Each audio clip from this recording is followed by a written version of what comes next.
Le plus difficile, c'est de continuer son chemin. Le plus surprenant, c'est que, tant bien que mal, on y parvient. Ces quelques mots de Françoise Sagan, Bernadette Chirac aurait pu se les approprier, car oui, tant bien que mal, cette femme courage s'accroche. À la vie sans lui, à la vie sans eux.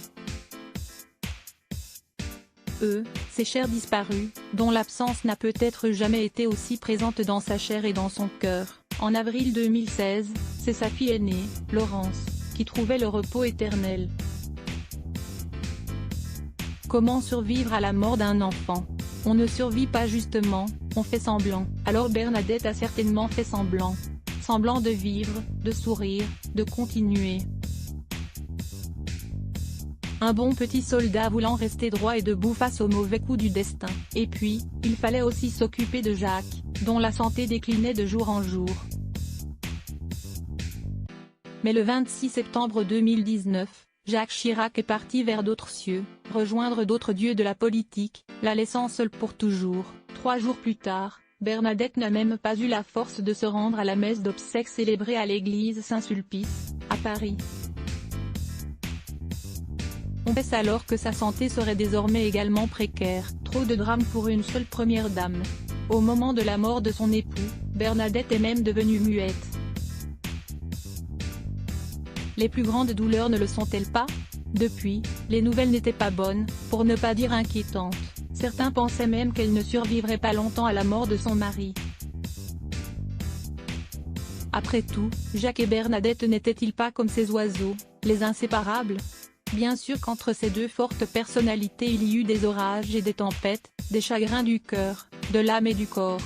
Malgré tout, depuis leur première rencontre sur les bancs de Sciences Po à la rentrée 1951, en passant par leur fiançailles en octobre 1953, puis leurs épousailles 3 ans plus tard, tous deux n'auront jamais cessé de se battre l'un à côté de l'autre, des vertes forêts de Corrèze aux couloirs dorés de l'Élysée, ce fut un duo à la vie à la mort. Une union sacrée, plus de 60 années d'une existence commune peu commune. Mais aujourd'hui, plus rien. Que lui reste-t-il? Le silence assourdissant d'une chambre vide avec, pour seul repère, des souvenirs épars, des photos encadrées, des objets qui savent si bien lui raconter une histoire. Son histoire. Leur histoire. Recluse dans l'appartement de la rue de Tournon, Bernadette ne voyait plus personne et, surtout, n'entendait plus personne. Perdue dans ses pensées, égarée dans ses souffrances, la survivante semblait partie pour s'enterrer vivante. Évidemment, la crise du Covid-19 n'aura rien arrangé. En pleine pandémie, il était plus que jamais nécessaire de garder au chaud celle dont la santé était si fragile et sur la pente descendante. Finalement, c'était bien mal connaître les femmes du clan Chirac, et notamment Bernadette, que d'avoir imaginé que les ténèbres auraient raison de leur combativité. En particulier quand on sait que cette dernière a 2 soutiens de taille, sa fille Claude et son petit-fils Martin. Et, pour eux, il n'était pas question de la laisser mourir d'aimer. Le 18 mai, l'ex-première dame a donc fêté ses 87 ans en famille. Puis, avec l'aide de Claude, Bernadette aurait quitté cet appartement du 8e arrondissement parisien lui rappelant trop douloureusement les derniers instants de Jacques. Depuis quelques semaines, l'ex-première dame habiterait à nouveau leur ancienne résidence, située quai Voltaire, un appartement rempli de souvenirs joyeux et heureux. Rappelez-vous, en mai 2007, ce magnifique 396 mètres carrés, avec vue sur le Louvre, leur avait été prêté par leurs amis libanais de la famille Hariri. Bernadette et Jacques y ont coulé des jours que l'on imagine sereins et tranquilles. Retrouver ce cadre de vie rassurant lui a certainement fait beaucoup de bien moralement et psychologiquement.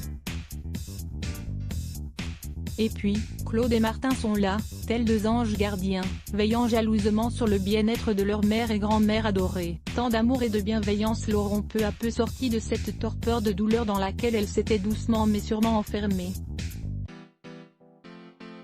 Désormais, il n'est pas rare de la voir de nouveau sur les trottoirs du 7e arrondissement, comme ce samedi 1er août où elle était de sortie, toute de rose vêtue.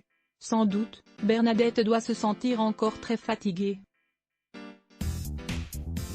Ses jambes ne la portent plus et elle n'a d'autre choix que de se déplacer en fauteuil roulant. Et puis, il est difficile ce premier été sans Jacques. Il lui faut faire le deuil de ses vacances qu'elle passait sous le soleil de Saint-Tropez à réprimander gentiment son incorrigible mari qui cédait trop facilement au bain de foule. Pour le moment donc, elle profite juste de ces instants privilégiés avec sa fille. Dans les rues de Paris, leur complicité est évidente et fait plaisir à voir. Surtout quand Claude se penche pour murmurer quelques secrets à l'oreille de Bernadette ou qu'elle laisse éclater sa joie. Une joie simple, celle d'avoir retrouvé sa mère et de ne pas être encore complètement orpheline.